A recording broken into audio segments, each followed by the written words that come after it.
What's up? It's Juice Beats, back again with another race video. And this one is a Zwift race, stage 2 of the Kick and Sprint Glasgow Crit Circuit. This is in the B category in the Glasgow Crit Circuit in Scotland.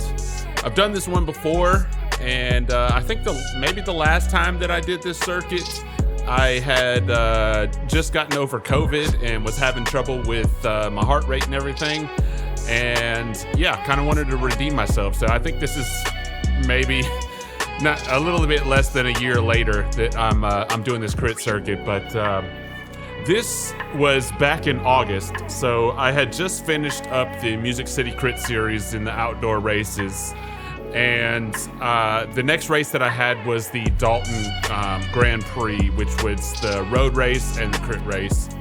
So this was kind of like right in between that.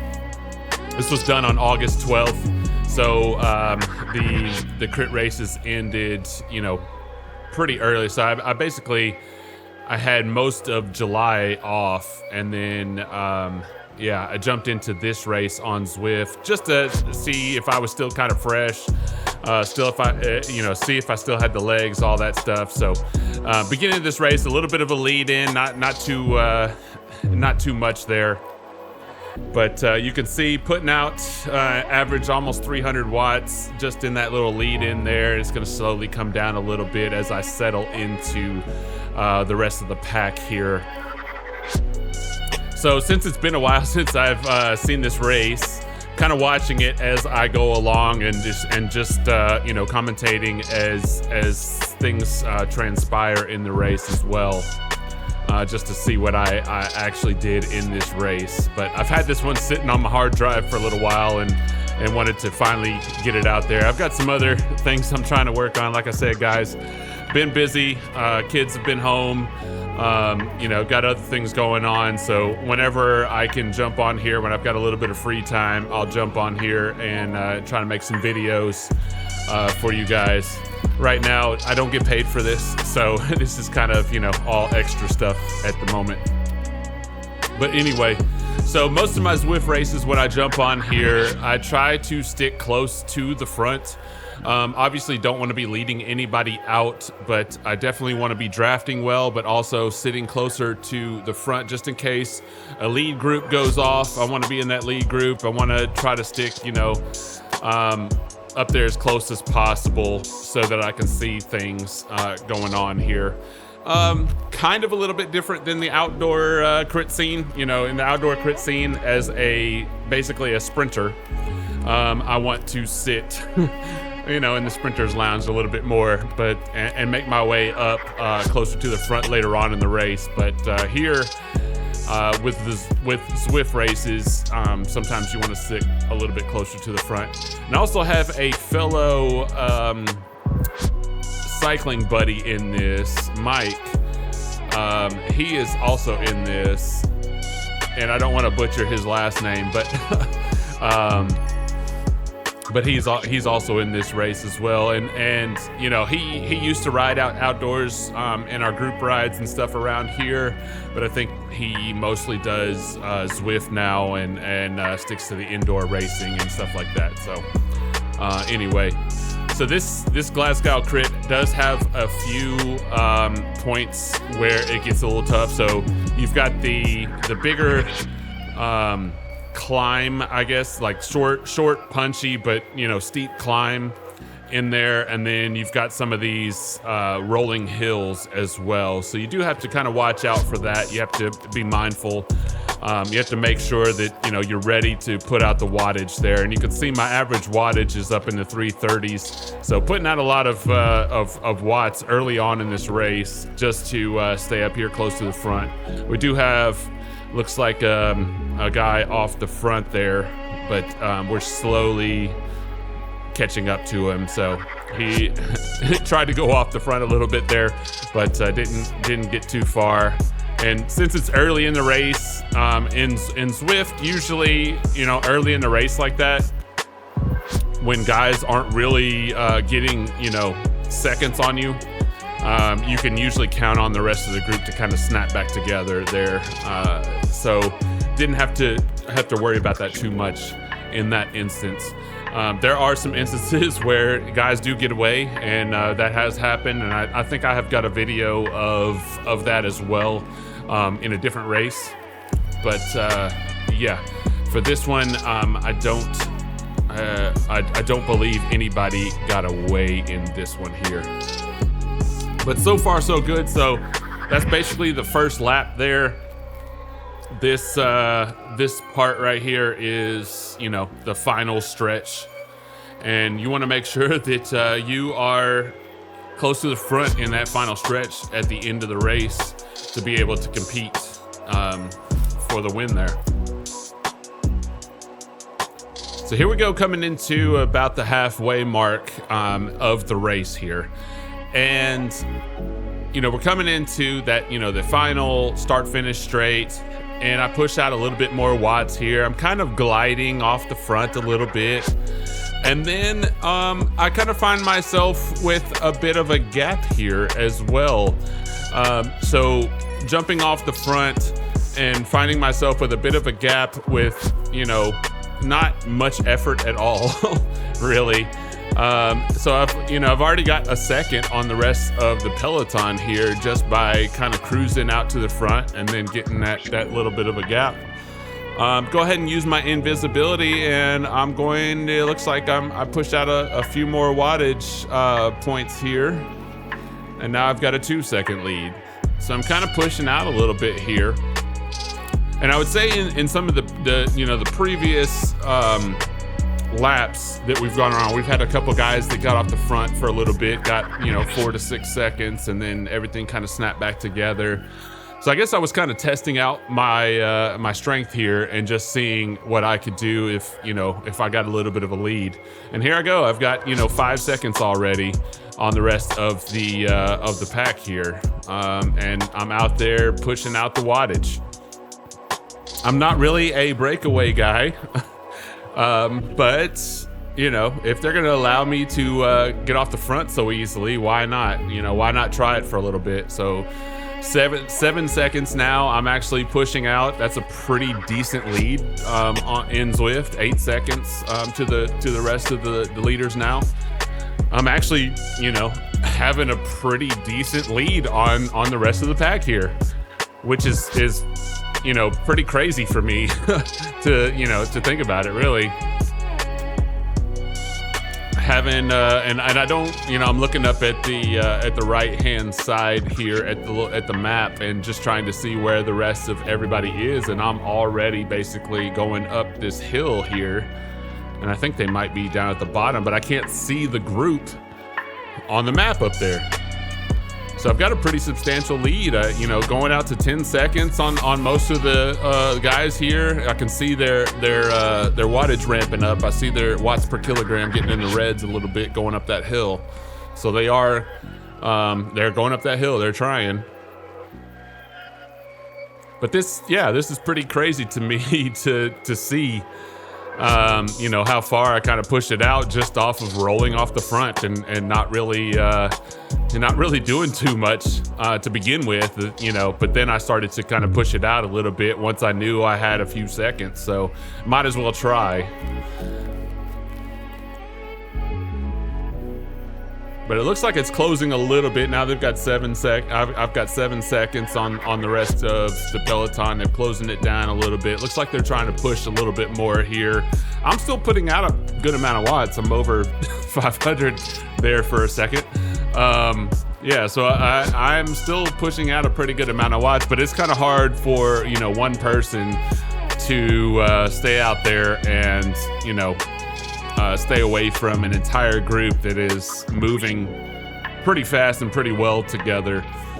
You can see it's kind of closing fast, but so 5 seconds here. I'm still not seeing them in the map up here to the right.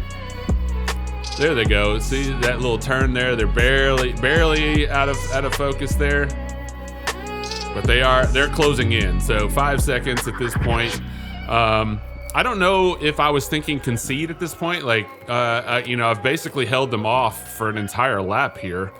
So I don't know if I was thinking, go ahead and concede and fall back.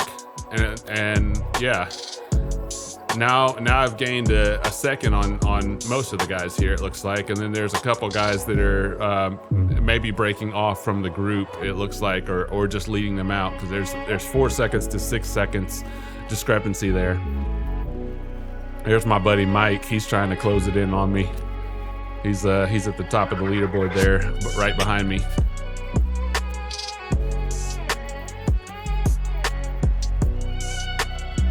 But as I watched this, I didn't remember going this long out front like this. So, watching this is pretty exciting for me. Just seeing how, I guess at that time, how in shape I was and how strong that I was pushing out. So that's pretty good. Holding a 320.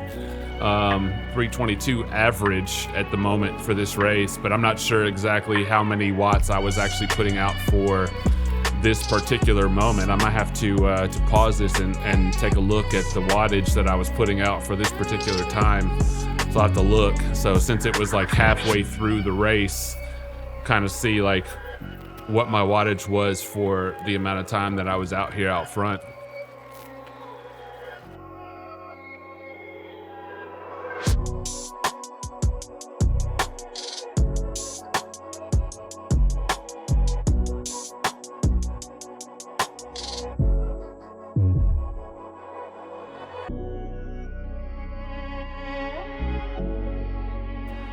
I fast forwarded to this point here, so I've been out there for a little over a lap and a half, and they're finally closing in on me here. So for about this 7 minutes or so that I've been out here, I am somewhere in the 346 to 361 range, so pretty good on the average wattage for that little bit of a breakaway there. I think I got up to either 10 or 11 seconds at one point, but they finally closed it down on me. So now I've got to hang on here. So we're at the, closing end of this race, going into the last lap. We just did, that big hill there. So the only thing I got to worry about here is some of the rollers, and then one more big hill coming up on the last lap.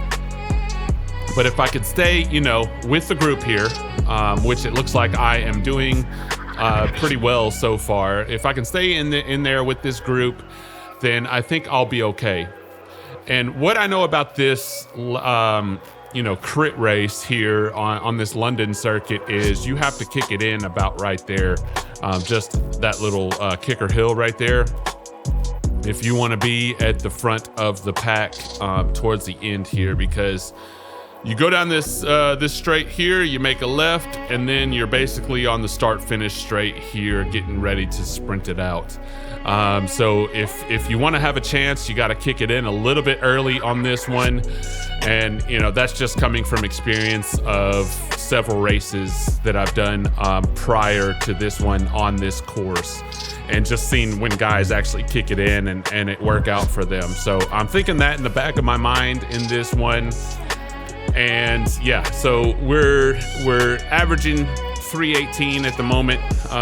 Looking at my heart rate. My heart rate seems to be good. We're not in the 170s, so it looks like I'm kind of settled in there, doing well.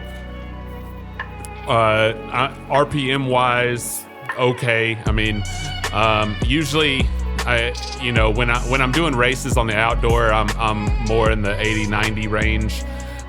Indoor, it's a little bit different, and I think at this point I had 175s on my cranks as well, so a little bit longer than the ones that I currently have, which are 170s, which I switched to maybe in either September, October, or something like that, I think.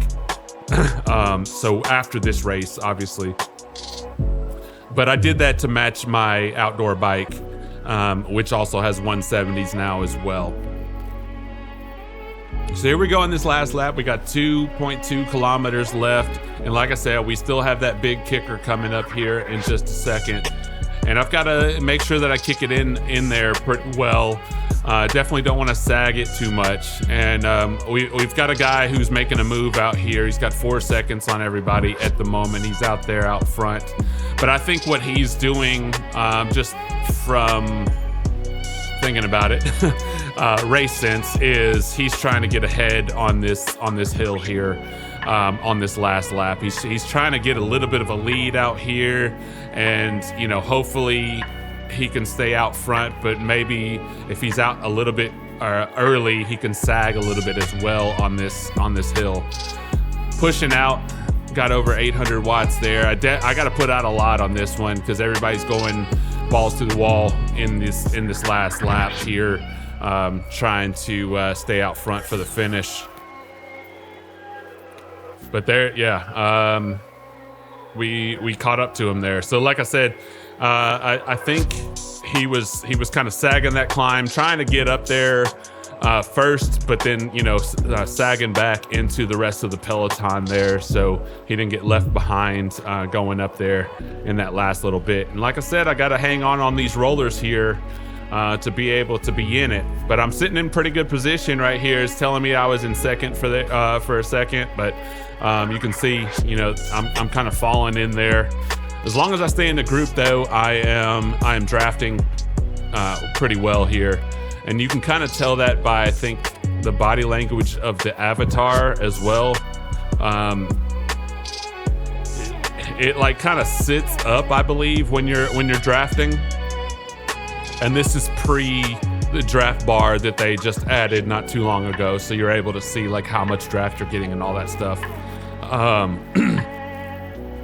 So yeah, they just added that capability not too long ago, so you're able to see exactly how much draft you're actually getting in the race. So that's good that they added that. But I think before it was kind of like, oh, you're sitting up behind somebody, that means you're drafting pretty well.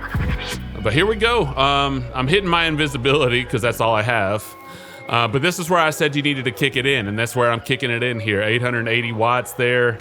Got to kick it in. Somebody else had the same idea, and I think they also had the invisibility as well. So kind of hiding behind there. And all I got to do here is I just got to sit on his wheel, because I know I'm just guessing that I have the biggest sprint out of everybody here. And here it goes. So gonna kick it in.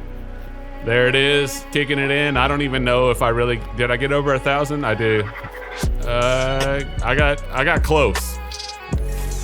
But there it is. First place, B race in Glasgow Crit course, 324 watts it says. That's a 3.4 watts per kilogram for me, so not too bad. I think I did a pretty good job, other than going on my own breakaway, drafting well in this race and sticking in there. But I was glad that after my breakaway, and they did catch me, that I was able to stick in there and rest up a little bit, and that ultimately let me stay in the race, and I was able to cash in on that. But anyway, if you like this video, please like and subscribe. Hit that bell icon so you know when I post videos, and I will see you guys on the next one. Peace.